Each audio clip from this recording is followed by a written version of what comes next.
కారుమోయులు దారిలో కఠిన శిలల నేలలో వెలుగు వీరులు వెలసి కనుల విందు సేయ చాలునా కారుమోయులు దారిలో కఠిన శిలల నేలలో వెలుగు వీరులు వెలసి కనుల విందు సేయ చాలునా ఇరుకులోయ నడుమ నేనున్న స్థితిలోనే సంతృప్తిని కలిగించు ఏమున్న లేకున్నా నీ కొరకై బ్రతికించు నేనున్న స్థితిలోనే సంతృప్తిని కలిగించు ఏమున్న లేకున్నా నీ కొరకై బ్రతికించు కష్టాలు ఎదురైనా నా యాత్రను సాగించు నష్టాలలోనైనా స్తుతి చేయుట నేర్పించు కష్టాలు ఎదురైనా నా యాత్రను సాగించు నష్టాలలోనైనా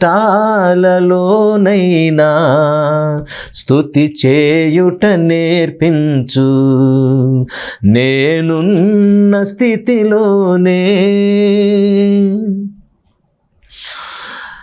లోకములో నీ కొరకు జ్యోతిగా నన్ను వెలిగించు రెండవ రాకడ వరకు విడువక నన్ను నడిపించు లోకములో నీ కొరకు జ్యోతిగా నన్ను వెలిగించు రెండవ రాకడ వరకు విడువక నన్ను నడిపించు కష్టాలు ఎదురైనా నా యాత్రను సాగించు నష్టాలలోనైనా స్తుతి చేయుట నేర్పించు నేనున్న స్థితిలోనే నా దినముల పరిమాణం లెక్కించుట నేర్పించు నాలోపల స్థిర హృదయం నూతనముగా పుట్టించు నా దినముల పరిమాణం లెక్కించుట నేర్పించు నాలోపల స్థిర హృదయం నూతనముగా పుట్టించు కష్టాలు ఎదురైనా నా యాత్రను సాగించు నష్టాలలోనైనా స్తుతి చేయుట నేర్పించు నేనున్న స్థితిలోనే సరియగు త్రోవను నడువా కట్టడలను బోధించు సమయోచిత జ్ఞానమును దయచేసి దీవించు సరియగు త్రోవను నడువా కట్టడలను బోధించు సమయోచిత జ్ఞానమును దయచేసి దీవించు. రక్షకుడైన క్రీస్తు పరిశుద్ధ నామములో అందరికీ శుభాభివందనాలు తెలియజేస్తున్నాం. ప్రియ సహోదరి సహోదరులారా, ఈ యాత్రికుడు కార్యక్రమానికి మరొకసారి స్వాగతం పలుకుతున్నాను. ప్రార్థన చేసుకుని వాక్య భాగంలోనికి వెళదాం. పరలోకమందున్న మా తండ్రి, పరిశుద్ధుడైన మా దేవ, మీ ఘనమైన నామానికి వేలాదిగా స్తోత్రాలు చెల్లించుకుంటున్నాం. ఇప్పటి వరకు మమ్మల్ని అందరినీ ప్రాణాలతో కాచి సంరక్షిస్తున్నారు. మీకే ధన్యవాదాలు తెలియజేసుకుంటున్నాం. అయ్యా, ఎవరైతే ఈ వాక్య భాగాలను వినాలని ప్రయాసపడుతున్నారో అటు ప్రతి బిడ్డకి మీరు సహాయం చేసి తప్పకుండా వారికి అర్థమవునట్లుగా నేను మాట్లాడినట్లుగా నాకు సహాయం చేయాలని బ్రతిమాలి వేడుకుంటాను. మా యొక్క విన్నపాలు మా క్రీస్తు ప్రభు పరిశుద్ధ నామమున అడిగి వేడుకొనుచున్నాము తండ్రి, ఆమేన్. ప్రియ సహోదరి సహోదరులారా, యాత్రికుడు కార్యక్రమం కొనసాగుతుంది. ఈ యాత్రికుడు కార్యక్రమంలో చాలా విషయాల్ని మనం నెమ్మదిగా తెలుసుకుంటూ వస్తున్నాం. పోయిన వారం కూడా అబ్రహాము రెండు రకాలుగా పలకబడినటువంటి ఒకే వ్యక్తి యొక్క పేరు. అబ్రాహాం అనే పేరుని దేవుడు అబ్రహాముగా మార్చాడని, అబ్రహాము యొక్క జీవితకాలం అంతా కూడా ఎక్కడి నుంచి ఎలా బయలుదేరి ఎక్కడి వరకు వెళ్ళాడు, తెరహు యొక్క కుమారుడైనటువంటి అబ్రహాము ఎలాగా ముందుకి కొనసాగాడు, ఇవన్నీ కూడా మనం చదువుకున్నాం.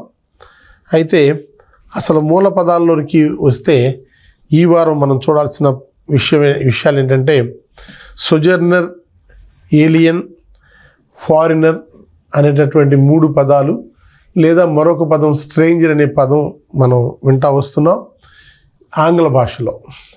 వాటన్నిటికీ రకరకాలైనటువంటి సందర్భాల్లో వాడబడినటువంటి మాటలైనప్పటికీ పరదేశీ, పరవాసి, అతిథి అనేటటువంటి అర్థాలే వస్తున్నాయి. దీనిలో ఒక రకంగా మనం ఆలోచిస్తే బైబిల్ కథనం అంతట్లో కూడా అంతర్లీనంగా ఈ యాత్రికుడు అనేటటువంటి ముఖ్య ఉద్దేశం ముందుకి కొనసాగుతూనే ఉంది. దేవుని స్వభావాన్ని ప్రతిబింబించడం మరియు ఆయన ప్రజల గుర్తింపు మరియు నీతిని రూపొందించడం మనం చూడవచ్చు. ఆదికాండం నుంచి ప్రకటన గ్రంథం వరకు మనం ఆలోచిస్తే ఈ యాత్రికుడు లేదా అతిథి లేదా పరవాసి అనేటటువంటి భాగాలు ఎప్పుడూ కూడా తరచూ కనపడుతూ ఉంటాయి. ప్రాథమిక భావన విషయానికి వస్తే కీలకమైనటువంటి హీబ్రూ మరియు గ్రీక్ పదాలు మీకు నాకు తెలిసి ఉండాలి. బైబిల్ కోణాన్ని మనం అర్థం చేసుకోవాలంటే, బైబిల్ యాత్రికుడి విషయంలో ఏ కోణంలో మాట్లాడుతుందో మనం అర్థం చేసుకోవాలంటే ఆ పదాలకి సంబంధించినటువంటి మూలం మీకు నాకు తెలిసి ఉండాలి. మొదటిగా ఆలోచిస్తే హెబ్రీ భాష గురించి, హెబ్రీ పాత నిబంధన, హెబ్రీ భాషకు సంబంధించిన పాత నిబంధనలో ఈ పరదేశిని, పరవాసిని గెర్ అని వాడారు. సింపుల్గా GER, గెర్ అని వాడారు. ఇది ఒక టూరిస్ట్కి సంబంధించిన పదం కాదు, లేదా టెంపరీగా ప్రయాణం చేస్తున్నటువంటి వ్యక్తికి సంబంధించిన పదం కాదు. కానీ ఒక పరిపూర్ణమైనటువంటి అర్థం గెర్ అనే పదానికి చెప్పాలంటే రెసిడెంట్ ఏలియన్ అన్నారు ఇంగ్లీష్లో. రెసిడెంట్ ఏలియన్ బయట దేశం నుంచి ఇంకో దేశానికి వచ్చి అక్కడ నివాసం చేస్తున్నటువంటి వ్యక్తి, కానీ అతనికి ఆ దేశపు ఏ హక్కులు చెందవు, స్థానికంగా ఉన్నటువంటి ఏ హక్కులు చెందవు. అలాంటి రెసిడెంట్ ఏలియన్ని గెర్ అన్నారు. అంత మాత్రమే కాకుండా ఇంకొక 1, 2, 3 పదాలు కూడా కొత్తగా వాడారు. నోకరీ అనే పదం వాడారు. దానికి కూడా ఒక ఫారినర్ అని, స్ట్రేంజర్ అని. నోకరీ అనే వ్యక్తి పై వ్యక్తి కంటే కూడా, ఇప్పుడు ఫస్ట్ మనం మాట్లాడుకున్నటువంటి రెసిడెంట్ ఏలియన్ అనే వ్యక్తి కంటే కూడా బయట వాళ్ళ ద్వారా కొంచెం అనుమానంగా చూడబడతారు. మొదటగా నేను బంగ్లాదేశ్ మా వరల్డ్ ఇంగ్లీష్ ఇన్స్టిట్యూట్ కార్యక్రమాలకు వెళ్ళినప్పుడు పక్కన టీ స్టాలు పక్కన ఉన్నటువంటి వ్యక్తులు, నేను ఉన్నటువంటి హోటల్లో చుట్టుపక్కల అందరూ కూడా నన్ను అనుమానంగానే చూశారు. నాకు చాలా ఇబ్బందిగా అనిపించింది. ఏంటి ఈ దేశం వాళ్ళు ఇలాగ చూస్తారు అని. అవును, ఎవరైనా కొత్త వాళ్ళు వస్తే మనం కూడా చూస్తాం కదా. ఆ తర్వాత నేను రియలైజ్ అయ్యా. కనుక నోకరీ అనే పదానికి మాత్రం ఒక కొత్తవాడు అనేటటువంటి అర్థం వస్తుంది. తర్వాత గ్రీకు భాషలోకి వచ్చేసరికి న్యూ టెస్టిమెంట్ జరిగినటువంటి కాలంలో గ్రీక్ భాషలో ప్యారియోకోస్ అనే మాట వాడబడింది. అంటే తన స్థలంలో కాకుండా పక్కన నివసించేటటువంటి ఒక వ్యక్తిలాగా. లేదంటే ఇంకొక పదం ఏంటంటే జెనోస్ అనే పదం, XENOS అనే పదం వాడారు. గెస్ట్ అనే అర్థం వచ్చేటటువంటి మాట అది. హీబ్రూలో మాట్లాడుతున్నాం, అలాగే గ్రీకులో మాట్లాడుతున్నాం. ఈ రెండు భాషల్లో కూడా ప్రారంభం నుంచి ఇప్పటి వరకు వాడినటువంటి పదాలు ఈ పరవాసికి, పరదేశికి, అతిథికి, వీళ్ళందరికీ వాడినటువంటి పదాలని ఒక మూలంలోకి తీసుకువెళ్ళి నేను మీకు పరిచయం చేస్తున్నా. ఎందుకంటే ఈ పదాలు మూలం కనుక అర్థం కాకపోతే బైబిల్లో ఉన్నటువంటి అనేక సందర్భాలు ఏ కోణంలో ఈ యాత్రికుడి గురించి మాట్లాడుతున్నాయో, పరదేశి గురించి మాట్లాడుతున్నాయో మనకు అర్థం కాదు. తర్వాత బైబిల్లో మాట్లాడినటువంటి అనేక మంది వ్యక్తుల గురించి మనం ఆలోచిస్తే వారందరూ కూడా చాలాసార్లు బయట దేశాల్లో గెస్ట్లుగానే ఉన్నారు, బయట దేశాల్లో టెంపరీ ట్రావెలర్స్గానే ఉన్నారు, బయట దేశాల్లో అతిథులుగానే ఉన్నారు, బయట దేశాలన్నింటిలో పరవాసులుగానే ఉన్నారు. ఇంకొక రెండవ ముఖ్య విషయాన్ని మనం ఆలోచిస్తే నేపథ్యాన్ని దేవుడు అభివృద్ధి చేసేటప్పుడు పాత నిబంధన ద్వారా వాడబడినటువంటి పదాలవి. పాత నిబంధన ద్వారా మొదట ఒక బేస్ని అభివృద్ధి చేశాడు దేవుడు, ఆ తర్వాత నూతన నిబంధనలో దాన్ని పరిపూర్ణతని తీసుకొచ్చాడు. అది ఇశ్రాయేలు జనాంగానికి సంబంధించినటువంటి జీవిత చరిత్రలో మార్పులతోటి ప్రారంభమయ్యి చివరికి నూతన నిబంధనకు సంబంధించిన ప్రవచనాలతోటి ముగిసింది. ఆ ప్రవచనాలు ఎవరి గురించి చెప్పారంటే యేసుక్రీస్తు ప్రభు గురించి చెప్పారు. ఆ యేసుక్రీస్తు ప్రభువు గురించి చెప్పినటువంటి ప్రవచనాలు నెరవేరటం నూతన నిబంధనలో మనం చక్కగా చూస్తాం. కనుక ప్రియ సహోదరులారా, ఈ యాత్రికుడు కార్యక్రమంలో మూలానికి వెళ్ళి మరి ఒకసారి నేను అన్ని విషయాలని తరచి మీ ముందు పెడుతున్నాను. ఎందుకంటే ఈ భూమి మీద మనం బ్రతుకుతున్నటువంటి స్థితిని ఎప్పుడు ప్రతి సహోదరుడికి నేను జ్ఞాపకం చేస్తున్నాను. మనం ఎప్పటికీ స్థిరం కాదు, అస్థిరులమే అనే విషయాన్ని మనసులో జ్ఞాపకం ఉంచుకుని ప్రయాణం చేయాలని మనం చేస్తున్నాం. తర్వాత పాత నిబంధన కాలం నుంచి క్రొత్త నిబంధన కాలం వరకు మనం ఆలోచిస్తే మొదటిగా పితరుల విషయాన్ని మనం చూడాలి. పితరుల విషయం, పితరులకు ఏముందంటే దేవుడు పునాది వేసినటువంటి అనుభవం ఉంది. వాళ్ళ దగ్గరే దేవుడు పునాది వేశాడు, వాళ్ళ ద్వారానే దేవుడు పునాది వేశాడు. ఒక్కొక్క వచనాన్ని మనం చూస్తే అబ్రహాము విషయంలో పోయిన 1-2 క్లాసుల్లో మనం చూసాం, 1-2 కార్యక్రమాల్లో మనం చూసాం.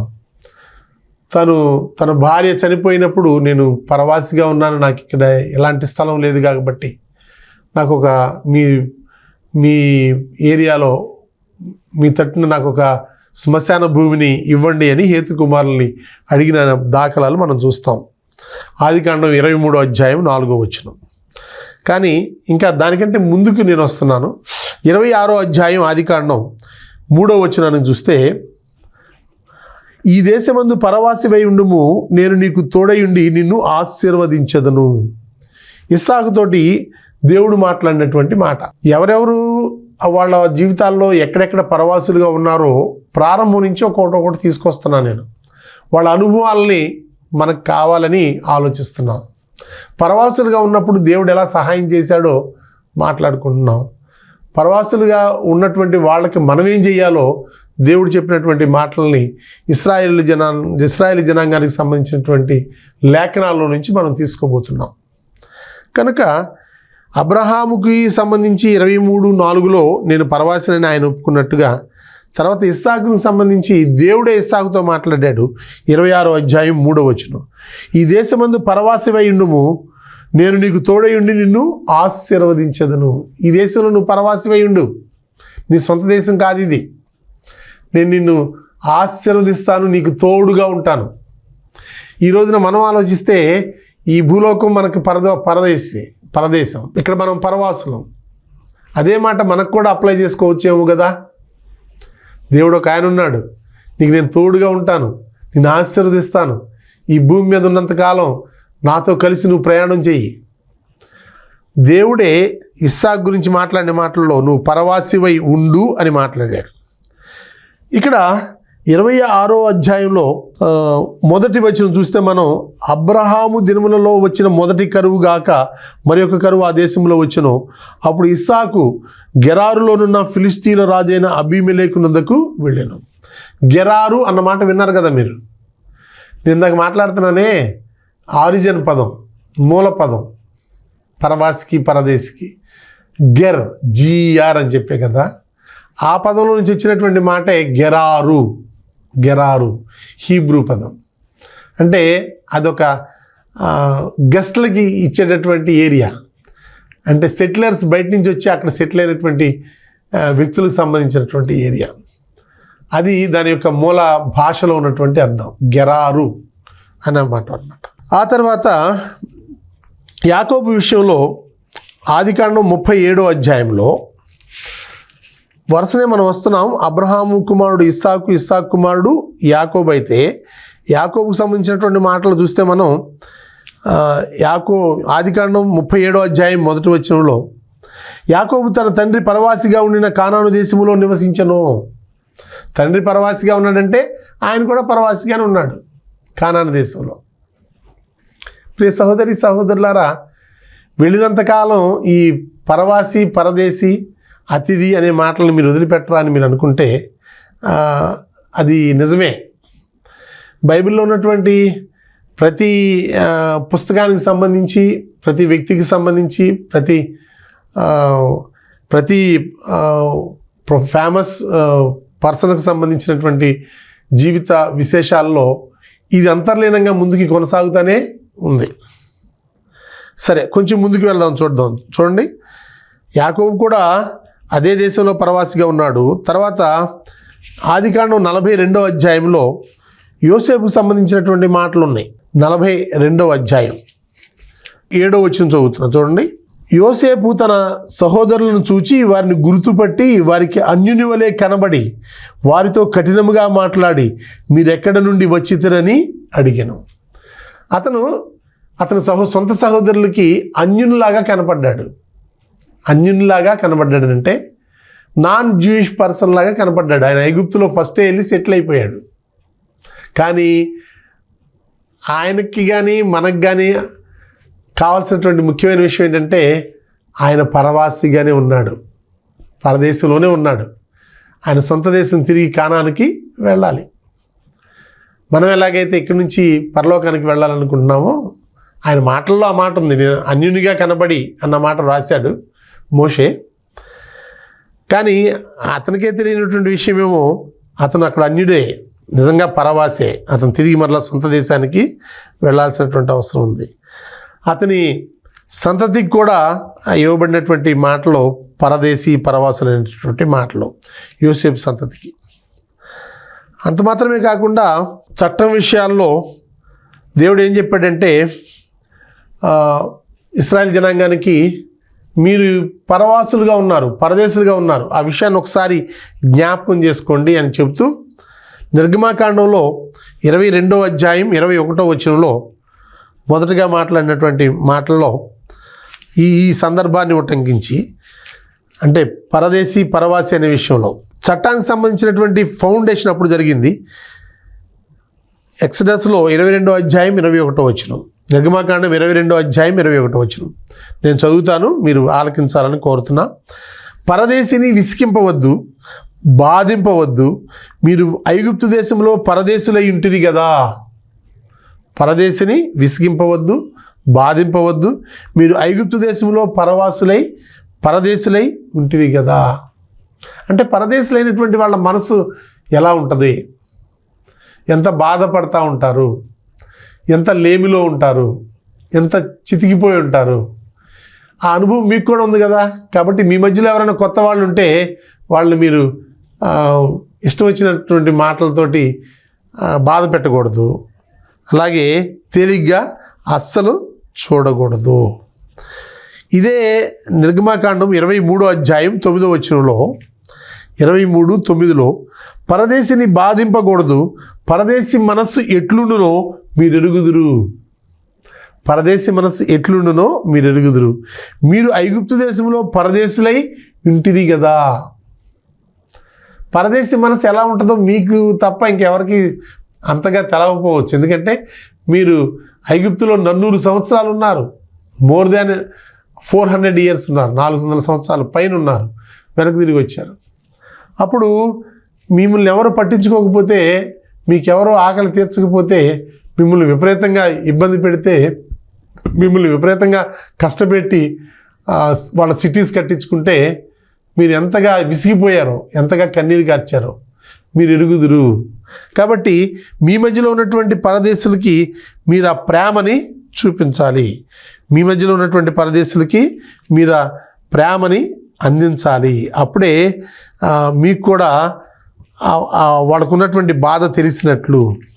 ఇందులో నుంచి లేవీకాండంలోకి వెళ్తే 19వ అధ్యాయంలో, లేవీకాండం 19వ అధ్యాయం 33, 34 వచనాలు చదువుతున్నా మీ కొరకు. మీ దేశమందు పరదేశి నీ మధ్య నివసించినప్పుడు, చాలా ఇంకా కొంచెం లోతుగా మీరున్నారు, మీ లోకల్ ఏరియాలో మీరున్నారు, మీ దేశంలో మీరున్నారు, కానీ మీ మధ్యలో ఒక పరదేశి నివసిస్తున్నప్పుడు వారిని బాధింపకూడదు. మీ మధ్య నివసించు పరదేశిని మీలో పుట్టిన వాని వలె ఎంచవలెను. ఎంత డీప్గా చెప్తున్నాడు చూసారా, ఎంత లోతుగా చెప్తున్నాడు చూసారా. మీలో నివసించేటటువంటి పరదేశిని మీలో పుట్టిన వాని వలె ఎంచవలెను, నిన్ను వలె వారిని ప్రేమింపవలెను. ఐగుప్తు దేశంలో మీరు పరదేశుల ఇంటిని, నేను మీ దేవుడినైనా యెహోవాను.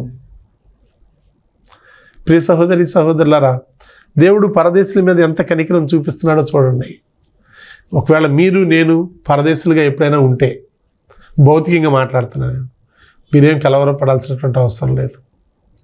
తప్పకుండా దేవుడు చాలా చాలా జాగ్రత్తగా మిమ్మల్ని మరలా మీ స్వదేశానికి తీసుకొస్తాడు. ఈ భూమి మీద విషయాలు అవి. కానీ పరలోకంకి మనం వెళ్ళే ముందు ఈ భూమి మీద మనల్ని మనం జాగ్రత్తగా చూసుకోవాల్సినటువంటి అవసరం ఉంది. చాలా తేరిపారి ముందుకి కొనసాగాలి, తేరిపారి చూస్తూ ముందుకు కొనసాగాలి. అలాగే చట్టబద్ధమైనటువంటి భద్రతను కూడా వారికి కల్పించాడు దేవుడు. ఎవరైతే పరదేశులుగా ఉన్నారో వాళ్ళ విషయంలో చట్టబద్ధమైనటువంటి ప్రొటెక్షన్ కూడా, భద్రతను కూడా వాళ్ళకి కల్పించాడు. వాళ్ళను కూడా ఈ శాబాతులో కలవటానికి అనుమతి ఇచ్చాడు. సబ్బాతు దినంలో జరిగేటటువంటి కార్యక్రమాలన్నింటిలో కలవటానికి వారికి అవకాశం ఇచ్చాడు. నిర్గమాకాండం 20వ అధ్యాయం 10వ వచనంలో, నిర్గమాకాండం 20వ అధ్యాయం 10వ వచనంలో, సబ్బాత్ అంటే మీకు తెలుసు కదా, 7వ రోజు. ఇవాళకి సబ్బాత్ అంటే తెలియని వాళ్ళు, ఆదివారం అంటే తెలియని వాళ్ళు కూడా కొంతమంది ఉన్నారు. నేను వాళ్ళని హేళన చేయట్లేదు, కానీ వాళ్ళ ప్రార్థనలో మనకి వినపడుతూ ఉంటుంది. అయ్యా, ఈ సబ్బాతు రోజున వీళ్ళందరినీ ఆశీర్వదించని ప్రార్థన చేసేవాళ్ళు ఉన్నారు. ఆదివారం కూడా సబ్బాతే అనుకుంటున్నారు వాళ్ళు. అలా కాదు, కానీ శనివారం 7వ రోజు సబ్బాతు, ఇంగ్లీష్లో శాబత్ అంటారు. అది 7వ రోజు, దేవుడు పరిశుద్ధపరిచినటువంటి రోజు. ఎవరికంటే ఇశ్రాయేలీ జనాంగానికి, మనకి కాదు, క్రైస్తవులకి కాదు.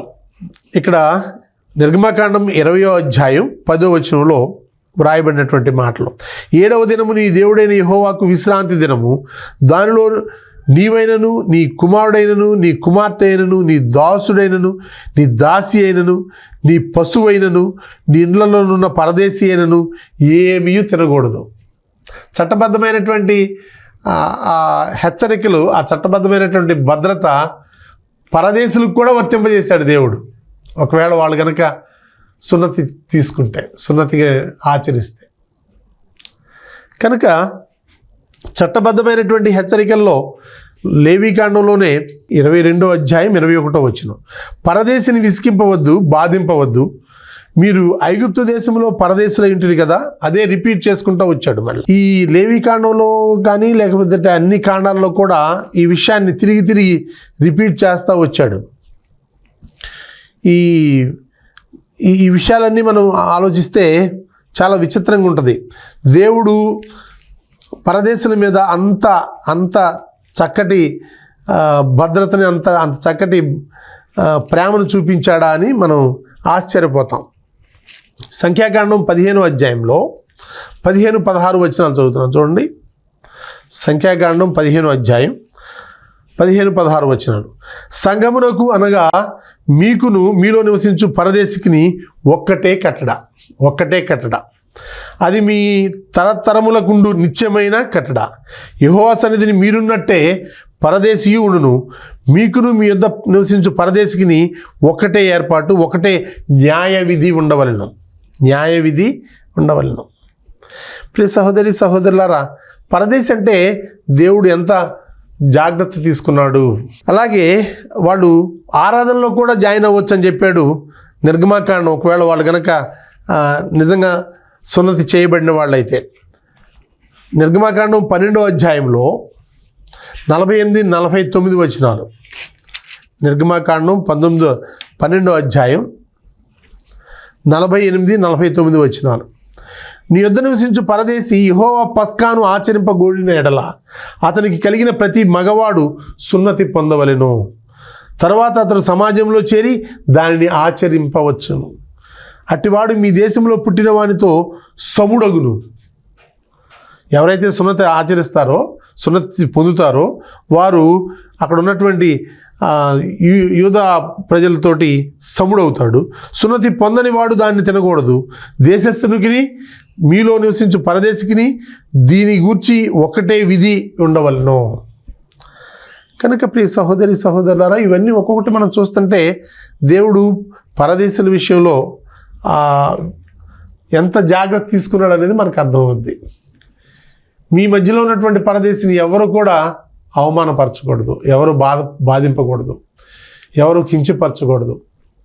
అతనికి ఇవ్వాల్సినటువంటి అవకాశాన్ని అతనికి ఇవ్వాలి. కనుక వాక్యాన్ని విన్న మీ అందరికీ మరొకసారి నిండు కృతజ్ఞతలు తెలియజేస్తున్నాను.